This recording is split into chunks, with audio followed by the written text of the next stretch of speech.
Leonardo Lucato, miglior tempo di qualificazione 1:05:39, con lui in finale Alberto Pesce, Sasha Palazzo, Riccardo Bertuola, Nicola Vigolo, Nicolò Perozzo, Leonardo De Plano e Luca Mazzalai.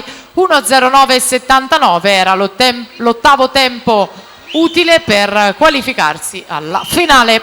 Siamo ai blocchi con la seconda batteria junior femmine. Gaia Marchetto in corsia 1, Città Sport Vicenza, Aurora Leghissa, Rarinante Sadria Monfalcone in 2, Aurora Dima Antares in 3, Isabella Cervi Veneto Banca in 4, Veronica Bellato Idros in 5, Chiara Savianna Idros in 6, Paola Elenia Baro Nottoli Nuoto in 7.